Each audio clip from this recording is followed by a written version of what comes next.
The orange leaf drifted down and landed on the wooden bench where I sat watching the shadows grow longer now. I opened a window and the smell of damp earth and wood smoke drifted in and filled the quiet corners of my room. I knelt in the garden and pushed my fingers into the cool dark soil and felt the heartbeat of the ground below. I dropped 3 small seeds into the trench and covered them carefully with a layer of dirt and a little water. The water poured out in a silver stream and I watched it disappear into the dry earth with a thirsty sound.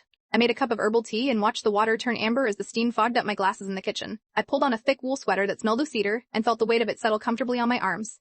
Walking through the woods, the sound of snapping twigs was the only noise, and I breathed in the crisp, cold air. I stopped on the wooden footbridge and looked down at my reflection in the water, which was clear and steady. I spent the afternoon in the library, reading a book about stars and the way they move across the sky at night. An old man sat down on the other end of the bench and nodded to me, and I nodded back without saying a word. I turned on a lamp by the chair, and the room became a small island of gold light in the middle of the dark. I picked up a pen and wrote 3 words in my notebook, and then I closed it and put it away on the shelf. The rain started to drum against the roof, and the sound was like a lullaby that I had forgotten the words to. I wrapped myself in a fleece blanket and felt the warmth seep into my bones as the house settled for the night.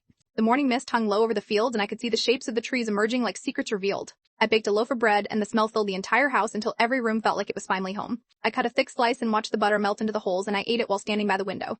I hung a bird feeder on the porch and watched a small red cardinal land on the perch and look around at me. The sky turned a deep shade of purple, and the first star appeared, and I felt a strange peace in my chest. I walked across the rug and felt the fibers between my toes and realized I was not rushing to be anywhere else. I placed my hand on my chest and felt the steady beat, and I knew that the long winter in my mind was over.